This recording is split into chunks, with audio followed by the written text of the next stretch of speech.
Assalamualaikum warahmatullahi wabarakatuh. Perkenalkan, saya Salsabila Afroda dengan NIM 062040112037 dari kelas 4 PJJM jurusan Teknik Sipil Politeknik Negeri Sriwijaya. Di sini saya akan menjelaskan mengenai pengembangan GIS di lingkungan akademis, terutama di kampus ITC atau Institute for Geoinformation Science and Earth Observation di Belanda. Nah, baik. Yang pertama, kita akan membahas mengenai sejarah GIS di ITC Belanda. Jadi, pada bulan Desember tahun 1985, Elon Meyer menampilkan sebuah riset baru di ITC. Riset baru tersebut adalah tentang sistem informasi geografis untuk penentuan zona-zona penggunaan tanah dan manajemen pemanfaatan sumber daya air. Selanjutnya, untuk produk pertama yang dikembangkan di kampus ITC ini adalah ILWIS, atau yang disebut dengan Integrated Land and Water Information System. ILWIS ini merupakan perangkat lunak GIS yang memiliki kemampuan untuk pengelolaan citra, image, processing, penginderaan jauh. Jadi, sebagai kemasan GIS dan penginderaan jauh, ILWIS ini memungkinkan untuk menginput, mengelola, menganalisa, dan menyajikan data geospasial. Nah, dari data tersebut, Anda dapat memperoleh informasi secara spasial dan temporal, dan prosesnya pada permukaan bumi.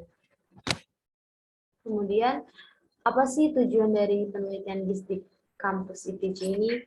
Jadi, pada tahun 1984, ITC dianugerahi hibah dari Kementerian Luar Negeri Belanda, di mana mereka menghasilkan pengembangan sistem informasi geografis yang dapat digunakan sebagai alat untuk perencanaan penggunaan lahan dan studi pengolahan daerah aliran sungai. Jadi tujuannya itu untuk mengembangkan sistem informasi geografis, di mana alat yang mereka kembangkan itu dapat digunakan untuk perencanaan penggunaan lahan dan pengelolaan daerah aliran sungai. Selanjutnya ada model data ILWIS. Model data ILWIS ini terbagi menjadi data vektor dan data raster. Dapat Anda lihat seperti gambar di samping, ini merupakan contoh penggunaan aplikasi GIS atau ILWIS. Nah, jadi software ILWIS ini mempunyai kemampuan yang handal dalam mengolah data raster, namun mempunyai kekurangan dalam mengelola data vektor. Kelemahan ini dimulai saat digitasi dan editing data vektor. Hal ini disebabkan karena ILWIS ini tidak mempunyai fasilitas editing selengkap ArcView.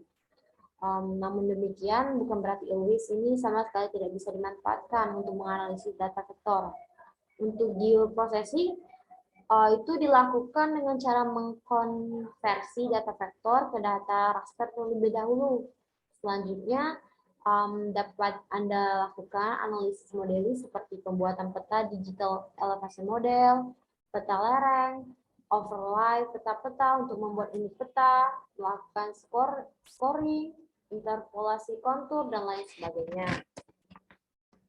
Kemudian,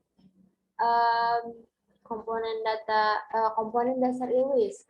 Jadi, dalam software ILWIS ini terdapat dua hal yang menjadi komponen dasar, yaitu ILWIS Windows dan ILWIS Object. Nah, untuk ILWIS Windows itu terdiri dari main Windows, map Windows, table window, and pixel information.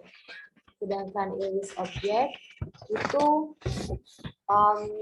terdiri dari data object, container object, service object, dan special object.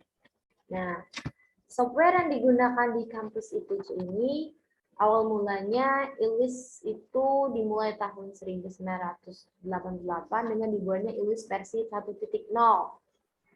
Nah, kemudian tahun 1999 dikeluarkan ILWIS Windows versi 2.23, ILWIS 3.0 support 32 bit multi-threading diluncurkan tahun 2001. Nah, dalam perkembangan software ini, mulai 1 Juli tahun 2007, software ini terbuka penggunaannya atau open source.